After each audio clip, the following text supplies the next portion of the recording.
सुर में गाना सीखिए पाधानीसा ऐप के साथ AI powered personal music teacher from Saregama. हमारी नीति क्या रही है? बिल्कुल साफ रही है, यानी कि हम सब मुल्कों से दोस्ती करें, सहयोग करें, लेकिन किसी फौजी अलायंस में न शरीक हों, किसी फौजी समझौता किसी मुल्क से और से न करें, मिलिट्री अलायंस।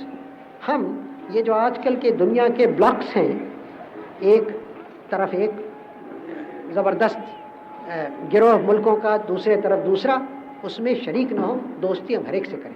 दोस्ती का माने ये नहीं है कि हम किसी अपने उसूल को छोड़ दें, हम किसी बात में उनसे दबें या उनसे कोई मदद मिले तो ऐसी शर्त को हम मंजूर करें जिससे हमारी आज़ादी या हक़ फैसला करने का किसी बात में ज़रा भी कम होता है।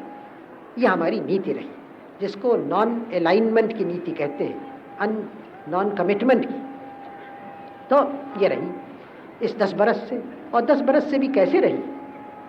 ये 10 बरस की नहीं है। अगर ज़रा आप पीछे जाइए, कम से कम 10 बरस के 20 बरस पहले कांग्रेस के आप रेजोल्यूशन वगैरह देखिए, वो सब इसी तरफ इशारा करते हैं। उस वक्त ये सवाल आज के तो नहीं थे, लेकिन दिमाग उसी तरफ झुकता था, क्योंकि एक ही तरीका था हिंदुस्तान के बढ़ने का और दुनिया के सवालों का सामना करने का। तो वो उस वक्त था। चुनाचे हम आसानी से, बगैर बहुत गौर भी किए, इस नतीजे पे पहुँचे कि हम इस ढंग से हमारी फॉरेन पॉलिसी चलेगी। पहले लोगों को शकूक हुए और मुल्कों के उस पर, लेकिन हल्के हल्के और मुल्क, और ऐसे मुल्क भी जो हमारे मुखालिफ थे, जो पसंद नहीं करते थे, उन्होंने भी तस्लीम किया कि जो हिंदुस्तान की इसमें पॉलिसी है वो एक तो अमन पसंद है और अमन को, पीस को इससे फ़ायदा होता है, और दूसरे यहाँ तक तस्लीम किया जो हमारे जो मुल्क थे इन फौजी ब्लॉक्स में, कि हाँ ये मुनासिब है कि हिंदुस्तान ऐसी पॉलिसी रखे। खैर वो कैसे पसंद करें न करें, हिंदुस्तान की इज्जत बढ़ी, हिंदुस्तान का असर बढ़ा, हिंदुस्तान की ताकत बढ़ी इस पॉलिसी से, और दोस्ती हर जगह रही।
आंखें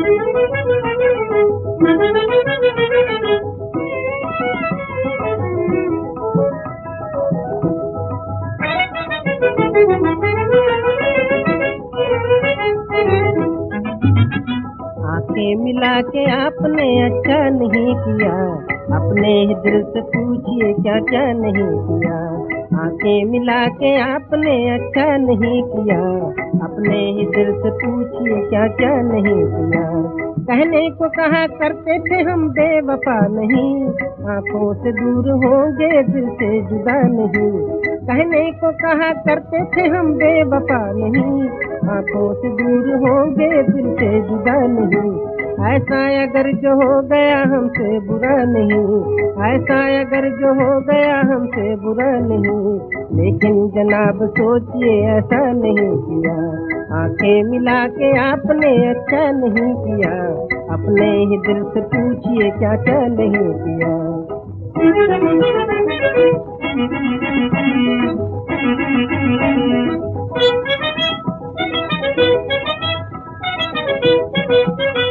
गैरों का रूप देख कर हमको भुला दिया, मर मर के घर बसाया था उसको मिटा दिया। गैरों का रूप देख कर हमको भुला दिया, मर मर के घर बसाया था उसको मिटा दिया। आंसू भी वो पिलाए दिल को जला दिया, आंसू भी वो पिलाए दिल को जला दिया। इस पर भी हमने उम्र भर शिकवा नहीं किया, रुसवा हुए हैं आपको रुसवा नहीं किया। अपने ही दिल से पूछिए क्या क्या नहीं किया।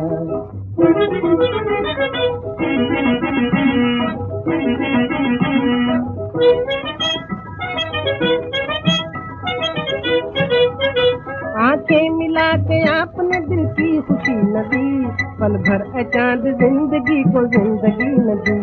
आंखें मिला के आपने दिल की खुशी न दी, पल भर अचांद जिंदगी को जिंदगी न दी। गम के तो फूल दे दिए उनकी हंसी न दी, गम के तो फूल दे दिए उनकी हंसी न दी। क्या दिल से दिल का आपने सौदा नहीं किया, आंखें मिला के आपने अच्छा नहीं किया।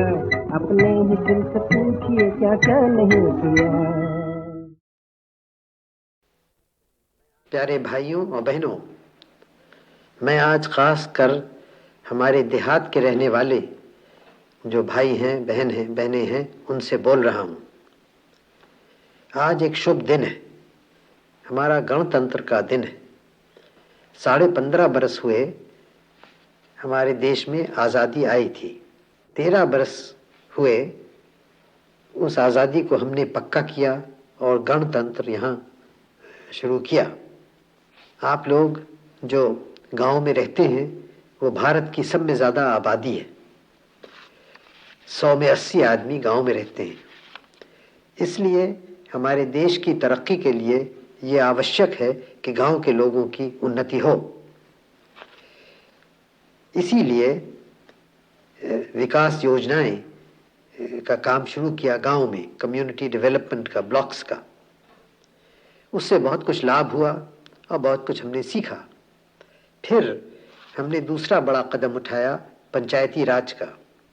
पंचायती राज अब अधिकतर राज्यों में हो गया है और जहाँ नहीं हुआ है वहाँ भी जल्दी हो जाएगा।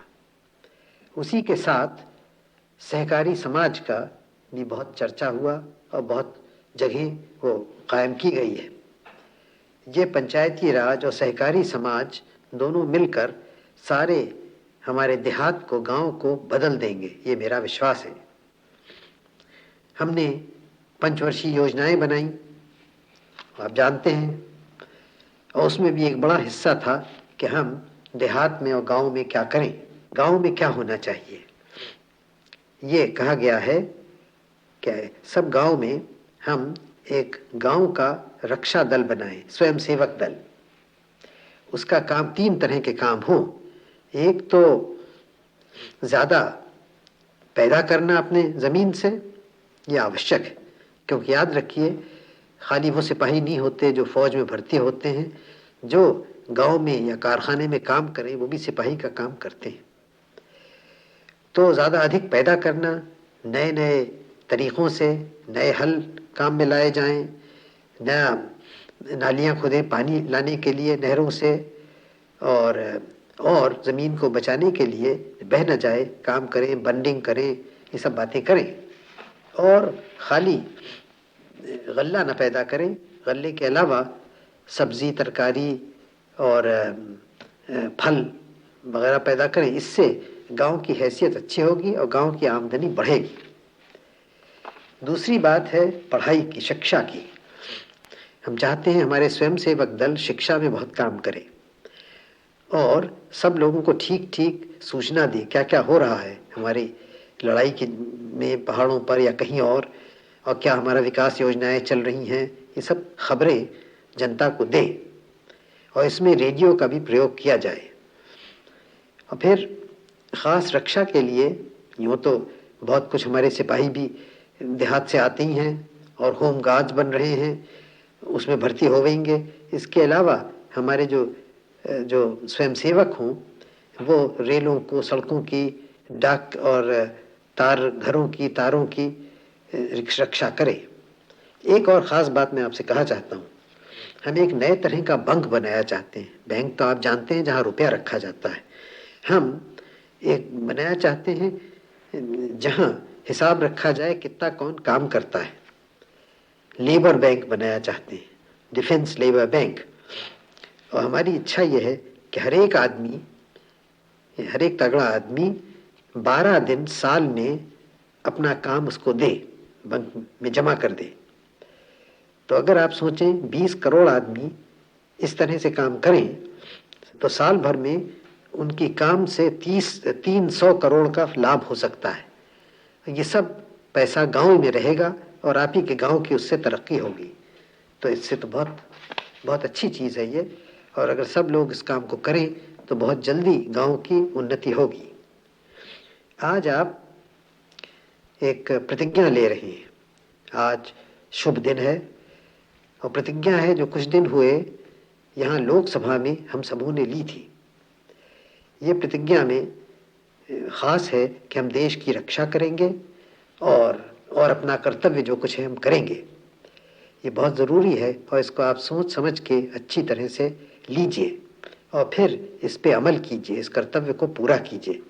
इसके करने से हम देश की रक्षा भी होगी हमारी और सारे गांव की उन्नति होगी। तो ये ख़ास काम आज आप कीजिए, प्रतिज्ञा लेके उसको पूरा कीजिए।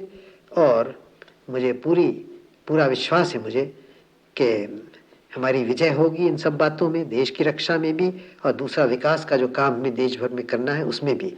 इसके माने ये है गांव की उन्नति होगी और गांव में जो सब करोड़ों आदमी रहते हैं उनकी होगी।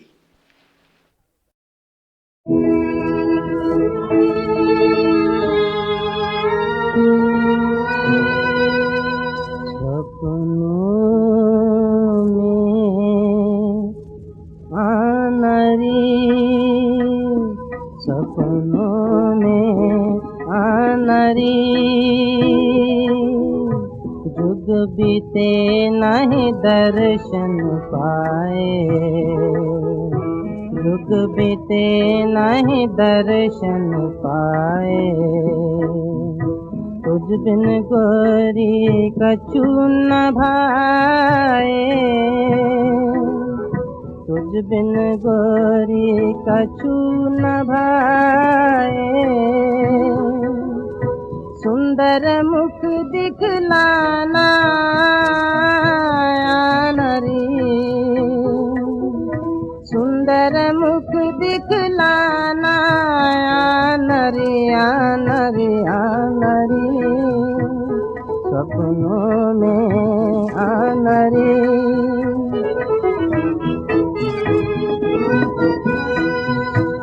मैं रो रो नीर बहाता हूँ, मैं रो रो नीर बहाता हूँ। तोरी याद में मरता जाता हूँ, तोरी याद में मरता जाता हूँ।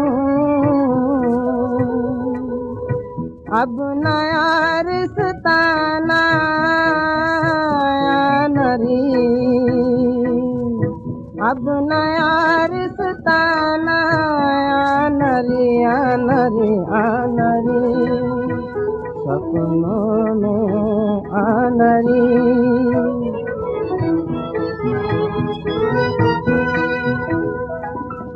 तरसत है दिल बरसत आँखें,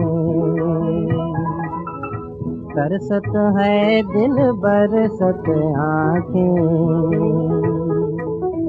अब नहीं काटे कटत है रातें, अब नहीं काटे कटत है रातें। स्वप्न में ही मिल जाना नरी, स्वप्न में ही मिल जाना नरी नरी नरी, सपनों में नरी। अब ये बातें असल में एक बड़ी क्रांति करके उलट अपनी समाज में करनी है, इसको उलट पलट करना। कुछ तो हुआ है, कुछ करना है, और ये विचार मन से निकालना है। यही कि कलम चलाना ज़्यादा ऊंचा है फड़ुए चलाने से। कलम चलाना भी बहुत आवश्यक है देश में, इसमें कोई मुझे शक नहीं, लेकिन जो आदमी कलम चलाता है खाली और काम नहीं कर सकता, तो वो पूरी तौर से नहीं बढ़ा है, ना पूरी तौर से पढ़ा लिखा है मेरी राय में। वही आदमी कलम भी ठीक चलाएगा जो हाथ पैर भी चला सकता है, मेरी राय है। अब ऐसी पढ़ाई हमारे तो बहुत लोगों को हुई नहीं है, इसलिए हम अभी तक पूरी तौर से पढ़े लिखे लोग नहीं हैं। अब हम चाहते हैं कि हमारे देश में लोगों को मौका मिले दोनों बातें करने का। दिमाग कुछ बढ़े, बगैर दिमाग के तो होता नहीं, कोई बेवकूफ़ आदमी तो मुल्क को बढ़ाते नहीं। और हाथ पैर चलाना जाने, चाहे हाथ पैर वो खेत पे चलाएं, मशीन पे चलाएं, ज़मीन पर, कारखाने में चलाएं, लेकिन हाथ पैर चलाएं। इसलिए आजकल की दुनिया में सब में आवश्यक लोग हल्के हल्के वो होते जाते हैं। वो नहीं जो पहले दुनिया में थे, वो नहीं, बल्कि नए लोग जो सब में आवश्यक हैं।